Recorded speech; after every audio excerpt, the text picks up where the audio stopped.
Bine v-am găsit la un nou videoclip. Cred că v-ați prins despre ce joc este sau nu cred, nu știu, nu am idee, dar acum sigur știți, este Skyrim, Elder Scrolls 5, întâi, yes, dar nu am, să știți, n-am jucat eu până acum, am jucat verișorul meu care împlinește la anul vârsta de 7 ani și trebuie să fac niște setări de sunet. Voice music, music un pic mai jos, voice lăsăm unde era, efecte, sper că nu merge cu lag, așa, deci s-a salvat, nici măcar search, horse, vector, nu știu ce, mergem, n-am idee cum se joacă, acum îmi dau seama și eu probabil ar trebui să dau new game, dar e bine și așa, văd că nici măcar nu pot nota ca lumea că mai am apa, trebuie să o iau încolo după cum mi arată marcată locația, să vedem, Battery, Diron, File, avem, ce avem aici, nu, cum se vede, Q, Tab, Level Up, văd că din câte știu avem și magie, Health Magic, ok, bine, așa, ăla-i vestul și ne mergem spre punctul marcat, bine, eu sunt obișnuit mai cu grafică de making, acum asta mi se pare ceva ultra. Bine, este și grafică rezoluție ultra, îmi ține calculatorul și OBS-ul și grafică la maxim, e destul de bun, bănuiesc. Oricum tot am de gând să pun încă o placă de 4 GB. Hello! Cum? Ce powers? Am apăsat 10. De ce mi-a făcut asta? Battleborn Fire, nu știu ce. Dar map cum arăt, mă? Aha, bun, măcar asta e normal. Și eu trebuie să ajung aici. Dar sunt aici.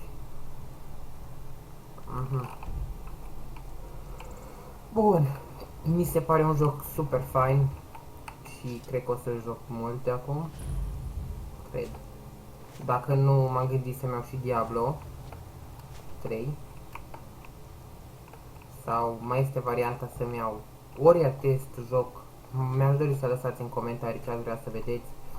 Deci, în primul rând, vreau să-mi cer scuze, un milion de milioane de scuze, pentru că nu am mai postat. După cum poate vă dați seama, am voce răgușită și... na. Am fost bolnav 2, 3, 4 zile, am avut febră, n-am putut nici măcar să ies din casă. Giveaway a fost câștigat de Liviu Celin, care a lăsat acel comentariu cu... am uitat de la ce comentariu lăsat și așa, nu știu, toți voi juca pe șacal, dar nu contează. Deci, îmi cer scuze că n-am mai postat, îmi cer mii de scuze, dar e bine pe aici. Nu ar trebui să pe... Unde oare eu iau eu ca să ajung aici?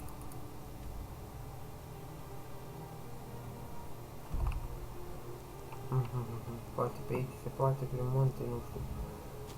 Da, deci... Nu știu ce să zic. Nu știu ce să zic. Îmi cer scuze, am văzut că s-au dezabonat câteva persoane de la canalul meu și mi-a părut rău.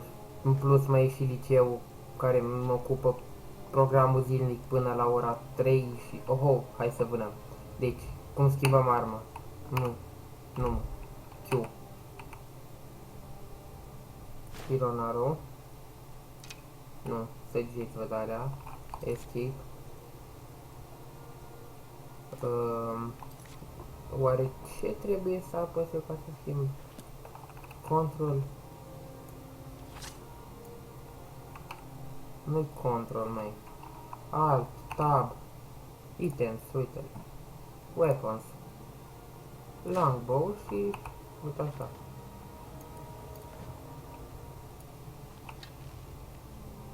Mergem la vânătoare. Nu fugi.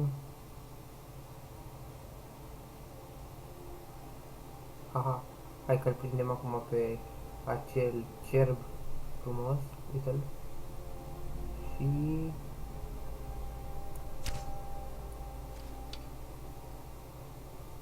n-am reușit să-l prindem. Poate... nu. Mai bine... tab... iteme... arme... iron mace... asta cât dă 10 și asta de 10, 13, 35... 10, 12, 55. Asta e mai bun. Al 24, 31 avem pe noi. Îl echipăm.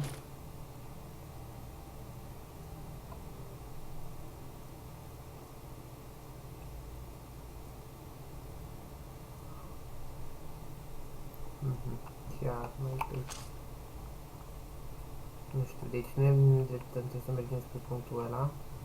Cum ajungem acolo, nu știu, trebuie să găsim, nu știu, chestii de dragon. N-am idee. Oricum, până mă lămuresc cu jocul ăsta va trece ceva timp, deci apăsăm control și mergem din nou normal. Mai apăsăm o dată de hartă. Și până ajungem acolo, oare cum mergem pe munți?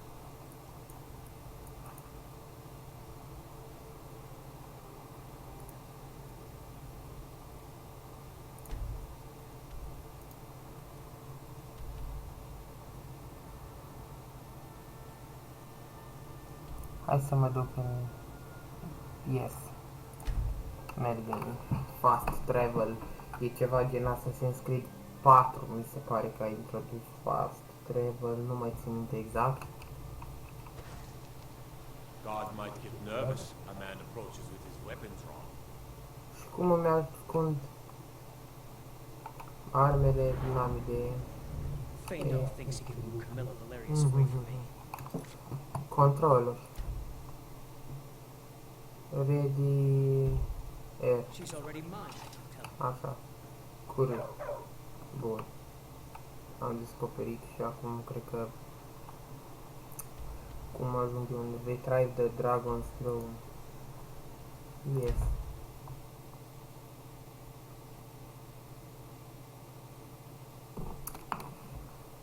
Da. Am ajuns aici să-mi activez și că sunt niște puteri magie stone. Warrior stone. Aha, deci e activă deja. Și eu ar trebui să ajung pe acolo.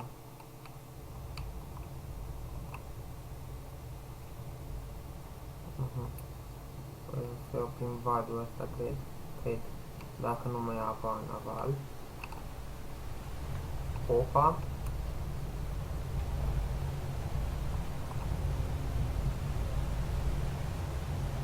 Hai, tati. Ahaha! Hai! No. Am căzut în cascadă, nu e bine, nu e bine deloc. De altceva, așa altceva am imaginat eu să fac, dar n-am reușit.